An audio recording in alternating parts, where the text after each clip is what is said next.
Folks, if you've listened to the Heard Tell program, you've heard our friend Gabriella Hoffman, but you need to make sure you're checking out her podcast, District of Conservation. It's a podcast exploring the nuances of true conservation efforts from DC and beyond. From topic discussions to exclusive interviews with conservation and energy newsmakers, Gabriella keeps listeners appraised of the latest news stories while elevating important voices. Listen to the District of Conservation on Apple Podcasts or wherever podcasts are played.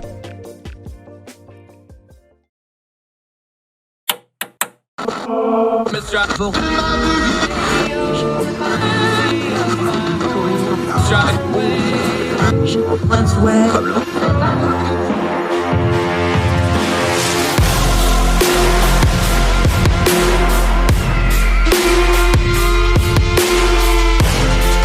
your host, Andrew Donaldson. This is Heard Tell. Welcome back to Heard Tell. I know we've been talking about energy policy a lot. We've been talking about it in Europe. We've been talking about it nationwide. Let's talk about a specific locality, North Carolina, an area I'm very familiar with, because I think there's some lessons here for us to learn from everywhere. By talking to Elijah Gullett, another great Young Voices contributor. Elijah, great to see you today. Thank you, sir, for having some time for us. Thank you for having me on today. Appreciate you being here. Let's start a little big picture because we've been covering this. It seems like at least once or twice a week we're talking energy policy right now. It's not just gas, though. It's not just electrical generation. I think we're doing a little forest for the trees thing here where we keep going into one little part of this and losing the entire big picture because, you know, we our friends from Germany last week, Germany and the EU by extension having terrible issues. It's because of the policies that led up to it, not just the events. The policies they had in place did not meet the events correctly. It feels like America's doing the same problem where our previous policies aren't meeting the current events. We can't fix it for the back end of it. It sure feels like we're not learning any lessons in the present, and we're just going to make this worse as we go down the road. Is that how it feels to you too? Definitely so. I think a lot of the problems with... Sorry, I'm going to repeat that. Yes, definitely.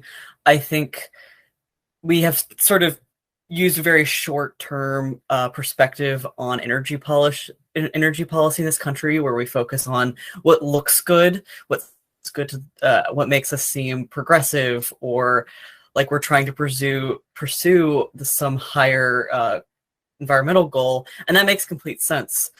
But at the same time, we need to be thinking in the long term. What happens when these sort of massive events like Russia invading Ukraine happen that will inevitably have effects on the rest of the world's energy? What happens when we have environmental events that cause blackouts or make it difficult for us to get energy to people? So thinking sort of long-term is definitely necessary here.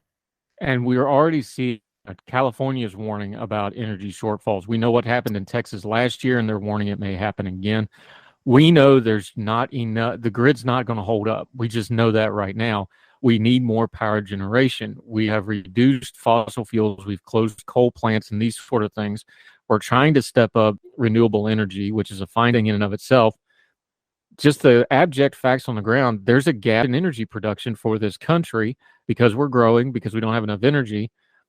Why don't we ever start with that part of the argument? It seems like we're doing this backwards where we're talking about policy stuff of what we want to happen instead of starting with, we need X amount of energy right now. How do we get it? Does that feel like the conversation is inverse to you? Because that's how it feels to me as we've covered this over and over again, is everybody's starting with, well, this is what we want to happen. Energy, you either got it or you don't. Shouldn't we start with that? It's like, hey, we need X amount of energy and we need it right now. Yeah, definitely. I think it's because people who are pushing the conversation, who are doing the policy work, are often disconnected from what the average person experiences on the ground. The average person on the ground is experiencing, rising energy costs that they get for their electricity bills, their gas-powered bills. Every month, they're seeing still pretty high gas prices at the pump. And I think people outside of, middle America, regular Americans' lives aren't really feeling those effects as much. And so they can think in these bigger theoretical terms, but they're ignoring what we need now to make people's lives better. Yeah, you were writing in Carolina Journal about nuclear power. We know there's a movement where people are taking a second look at it. Some of the, not to stereotype, but, the previous generation, the boomers and them that really had an aversion to nuclear, they're kind of maybe softening, and this new generation doesn't have the same bugaboos. But people are taking a second look at nuclear. Even the green parties in Europe are starting to take a second look at nuclear. Talk about why folks push nuclear. I'm one of them, so I'm biased. I'll put that on the table. It's not just because it's a good idea. There's practical parts to this, like we just talked about. It's just an energy source. It's a clean energy source. It's got a lot of upfront costs, so it's not perfect. But when you're talking about grids and you're talking about the issues we're having, consistent long-term energy generation, there's just nothing quite as good as nuclear that we have in the arsenal right now, is there? Definitely not. I mean, it's not perfect, like you said. There's a lot of upfront costs. It's not always economical, especially with large power plants. But it is some of the things that made coal, natural gas so convenient and sustainable, not environmentally, but sort of, always having a consistent source of energy available. And also the goals that we have with renewable energy. It's a clean energy source. It's zero carbon emissions. It's not just the carbon emissions, though, is it? Because, again, let's just stay on the practical level, because I think we get into the policy and the buzzwords too much, and we kind of lose sight of this. You got to put electricity in people's homes. It's not just that it's clean energy, it's consistent and it's clean. And you need those two things together, because when you're talking about environmental policies, one of the beefs, and I think it's a legitimate criticism of renewable energy, is like, look, the windmills don't always turn, the sun doesn't always shine for solar. They're good technologies, but energy has to be consistent, and energy policy has to be consistent. And if you're not going to burn fossil fuels, which we know that can be consistent because that's the supply chain for the last 150 years in this country, this is the route to go. Talk about the practical application of nuclear power, things like cost, things like just getting it generated. This sort of things is the part we don't seem to talk about very much, does it? Yes. And a lot of the problem with energy and nuclear energy production is rooted in federal bureaucracy, to be frank. The Nuclear Regulatory Commission has recently been helping to close down or try to push for the closing down of nuclear plants in states like Florida. Thankfully, North Carolina still has 3 nuclear plants that are actively running, that already employ people. It is already providing about a third of energy production in North Carolina at this moment. And it's already proving to be a consistent source. If we can amp that up, especially in light of Roy Cooper's and the North Carolina House's recent bill, HB 951, this would be a great opportunity for us to meet both the needs of regular North Carolinians and meet our carbon emission goals. Now, we know there is political parts to this. North Carolina is a little unique. It is very much a battleground kind of state politically. You have a Democratic governor. You have a Republican legislature. A little less, it's not the supermajority it was a few years ago, but still strongly Republican. This is a state that Donald Trump won. This is a state with a too close to call Senate race right now. This is a battleground state by any definition of the word. Should we be looking at it, though, and pointing to things like California keeping Diablo Canyon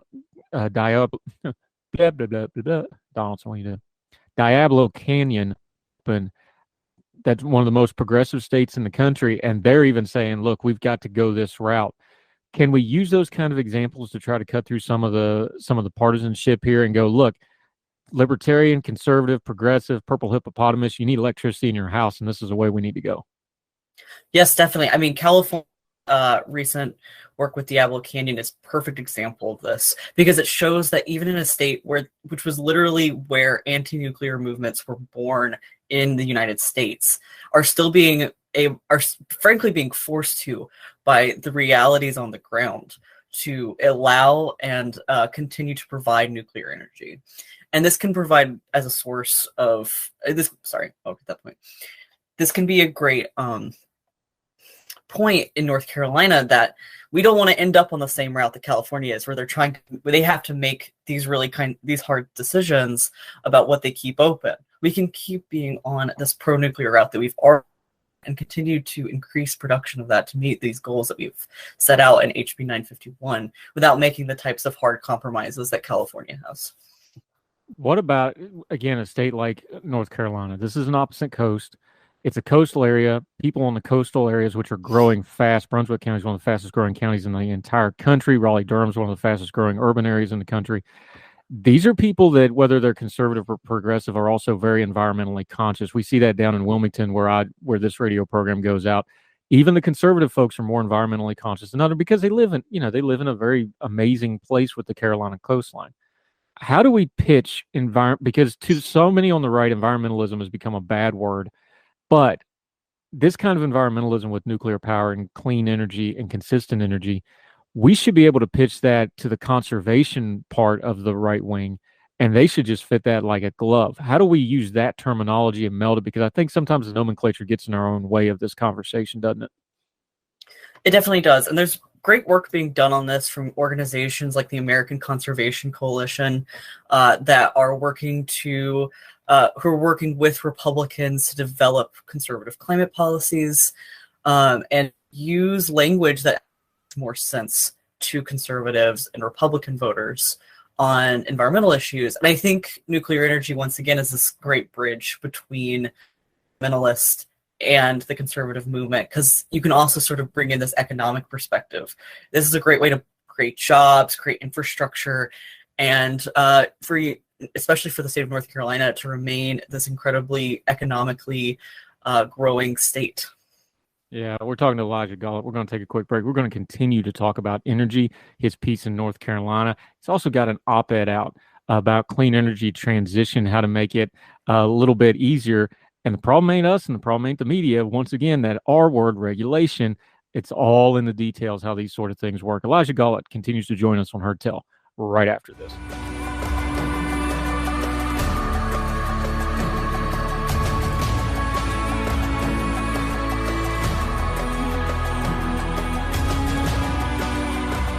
We're back with Elijah Gullett on Heard Tell. That's him. I'm Andrew Donaldson. Glad you're sticking with us. We're talking energy. Once again, I think just about at least once a week for the last couple of weeks, we've been talking about energy with a guest. But it's that important because everybody uses it. And it's one of the big costs that everybody has because your electric bill, especially if you live, places like North Carolina where you have a hot summer, that's one of your major expenses after your house and your car. That's probably the next biggest thing you pay. How do we talk the political, we talk the policy. Economically, though, this has a great impact. That's why everybody's talking about energy. That's why Europe's in a panic right now with winter coming and their fuel bills are going through. And we just talked to our German friends where they're stealing fire with Germany, which I can't imagine.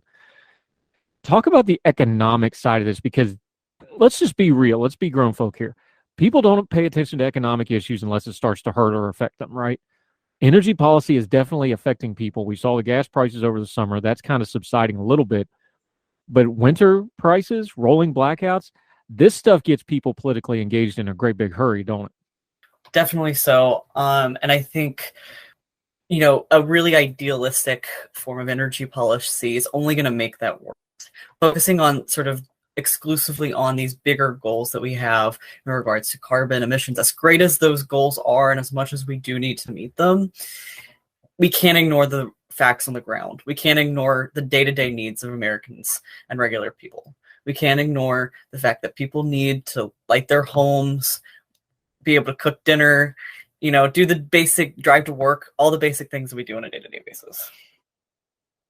One of those day-to-day basis things, though, is we've been covering on our show. I call it governing by inertia. The bureaucratic state just keeps rolling along regardless of what we do, and it does it day to day whether we pay attention to it or don't. We pay attention to it during things like COVID because all of a sudden we realize how regulation works.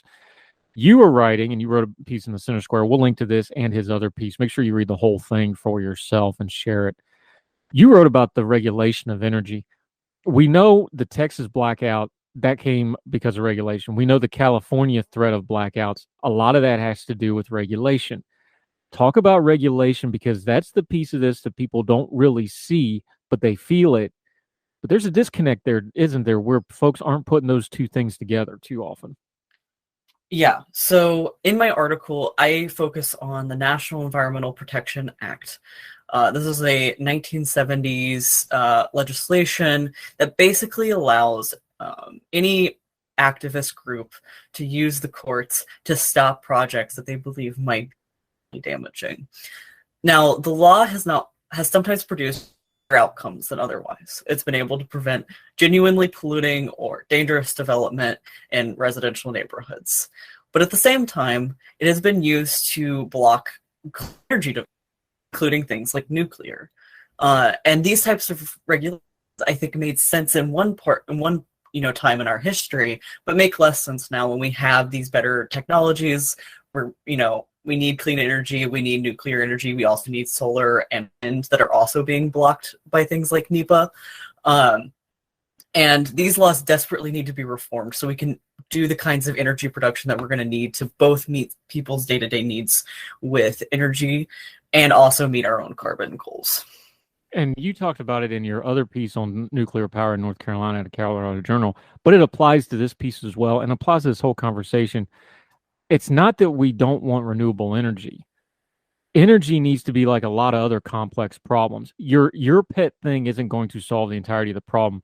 And you wrote about it in your language, and I think it's the right terminology. You talk about this needs to be an all of the above approach.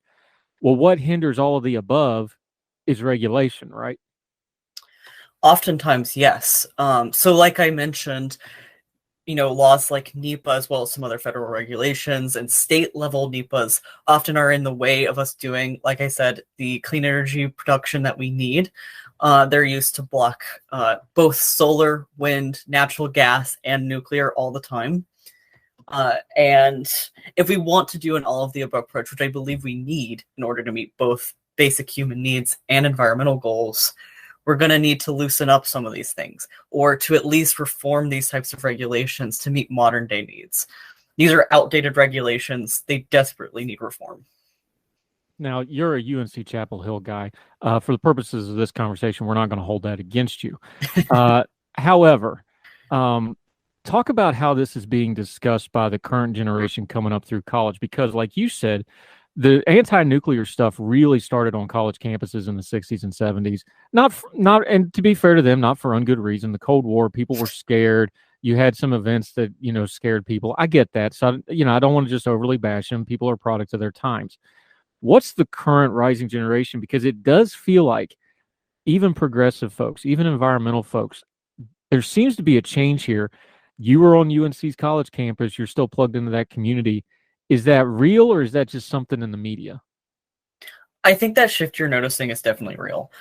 So as a student at UNC, I took quite a lot of environmental policy and energy policy classes.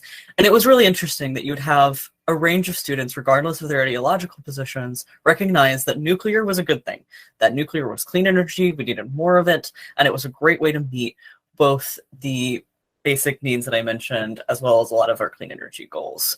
I think that anti-nuclear thing was mostly the result of a very specific type of let's just say, boomer activism from the 60s and 70s. And that it probably doesn't hold as much anymore. And I think modern day environmental groups need to basically kind of get up with the times, I don't think young people are motivated by anti-nuclear things anymore.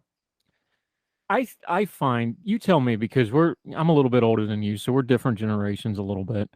I think environmentalism, and I know that word's gotten moved, and climate change and green policy and conservation, the way I was raised rurally in West Virginia, conservation is a big deal because we want to keep our state pristine and grew up in the woods and things like this.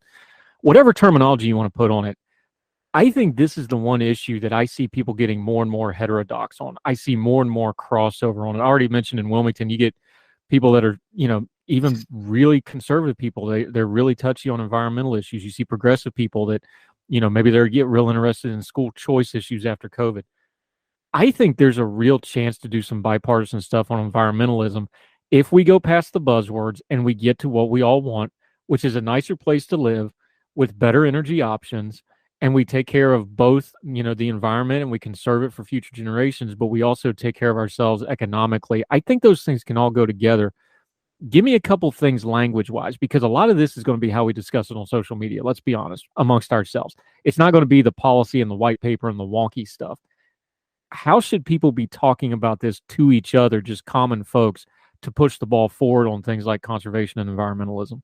Yeah, I think, first of all, we can talk about preserving American landscapes. I think this is something we can all agree on. all of us want to see, America's this large, beautiful country with lots of natural land that's barely touched by people. I think all of us can agree that this is something we all care about. Even if we disagree on the specifics of policy, none of us want us to, destroy our national parks or our, Smoky Mountains or anything like that. So I think talking about it in terms of American land and preserving American land is something we can all agree on. And also kind of brings in this patriotic aspect. I also think talking about it in terms of economic growth or jobs or things like that is a really good opportunity. The way that environmental policies like green energy production and battery production and environment and electric vehicles or e-bikes or anything like this can bring new jobs into our community. This is another great opportunity for us to, I think, reach across the aisle for people who care more about the environmental stuff and people who care more about the economic stuff.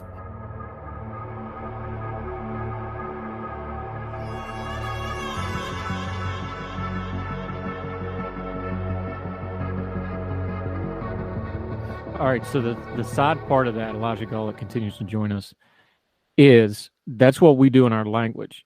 We have to put that into black and white somewhere. I think one other piece of this that's kind of been missing, because I just sit here and talk about this stuff, but I talk to knowledgeable people like you about it. Something I've noticed is I think we forget that there's multiple layers of government here. You mentioned it, and you've mentioned it in your advocacy and some of the stuff you've writing, though. There's really three different layers to this to advance. There's the federal stuff that everybody pays attention to because we have a nationalized media. There's a lot of things local and state level that people could get involved in, especially at the local level, because environmental stuff, those meetings are usually not as well attended as like the school board riots we've been seeing, and I'm using that a little facetiously. You know what I'm saying? There's a lot of things local level you can do environmentally and for conservation, and people just don't take advantage of it. There's stuff at the state level you can do. We need all three of those things looking and firing on all cylinders for this. And part of that is engagement with folks doing things at a local level. And that doesn't seem to be getting discussed as much, does it?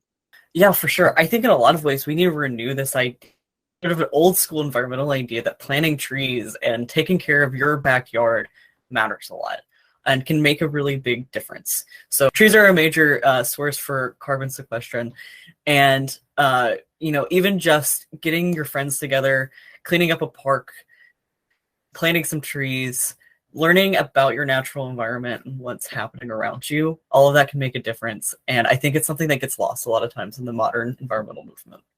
So you're saying all that Arbor Day tree planting we did back in the 80s and 90s was not for naught? I mean, yeah, definitely. We need more of that. Is that still a thing? Do they still do that? I think some organizations do. I know a few organizations that still do that kind of work. So, yeah. That was a big thing when I was a kid. You had to go out and plant trees and such, and we had plenty of trees where I grew up in West Virginia, trust me, but still. Elijah Gullett joining us, having a little fun with it. One more thing on this environmental thing. We use North Carolina as an example. We talked about California. That's a battleground state, and that's a deep blue state. We have a lot of deep red states, and environmentalism, like we said, is kind of a dirty word. We already talked about this a little bit, but put a political spin on it, because it's not going to be a hot button issue because the economy, and of course we got other political things going on. What would you like to see from some politicians on the right that would start showing like, hey, you can not only talk about this, but you can talk about it in a way of talking about responsible government and government accountability and job creation and all these other auxiliary issues? How would you like to see the right kind of address this better as they start campaigning over the next couple of cycles? Yeah, so I think the first one is sort of a lot of those permitting reforms, those regulations I was talking about before. I think this is something that both the left and the right can really work together on, is seeing the way that a lot of the regulations we have in place are inhibiting the kinds of environmental goals we want to meet, as well as our economic goals. They're also making it harder to get energy production jobs happening on the ground. And I think this would be one really good tool that a lot of Republicans in deep red states could use to talk about and also reach across the aisle. I think another topic that Republicans could be working on right now would be on green energy production. This kind of goes in hand with the regulation end, but talking more about how we can get good jobs in this country, how we can incentivize the market to produce green energy in this country in our own without having to depend on Saudi Arabia or Russia or other countries for fuel or anything that we currently do. Yeah, Elijah Gullett, outstanding information on energy. You're new to the program, but you're a friend. We will have you back. But friends hold friends accountable, so I have to point out something to you. On your Twitter feed, on August the 30th, you wrote, and I quote, "Everyone I know woke up exhausted today, which I think was socially engineered by Starbucks for pumpkin spice latte day." Elijah Gullett, defend your tweet. I literally, everyone I work with and everyone I was talking to that day was like literally exhausted. And for me, at least, it definitely incentivized me to go get coffee because that was the day that they dropped like all their fall drinks or whatever. And I was like, well, I'm already exhausted. I desperately need more caffeine. I guess I might as well go get one. It's right there. It's right across from my house. I'll just go do it. Yeah, of course, I can't drink coffee if I want to, but I like to poke the coffee drinkers. And of course, I've got teen girls, and they always want to go to Starbucks before school. But we were joking that there's two Americas. There's the America that summer ends sometime in the middle of September, and then there's summer ends that when they bring out all the pumpkin spice and school starts, that's when summer actually ends. Like when I went in Harris Teeter and they reel out the entire pallet of pumpkin spice Cheerios, I was like, summer's over. And then school starts. That's the real break for me. What about you? I'm definitely in that category. I like fall way more than summer. I want it to happen sooner rather than later. So I am a fall guy. I don't even like wearing shorts. I like a little bit of chilly weather. Great football. Football's back. I love fall, man. Fall's the best for me. Of course, I grew up in West Virginia, so that leaf change. If you've never lived where it's just a blanket of green and then all of a sudden you get all the colors, it's absolutely amazing. Elijah Gullett, really have enjoyed this. We're going to have you back, but until folks get you on Heard Tell again, let them know where they can follow you, what you have going on, and how they can keep up with you until we get you back on Heard Tell again. Yep, so you can follow me at Market Urbanists on Twitter.com.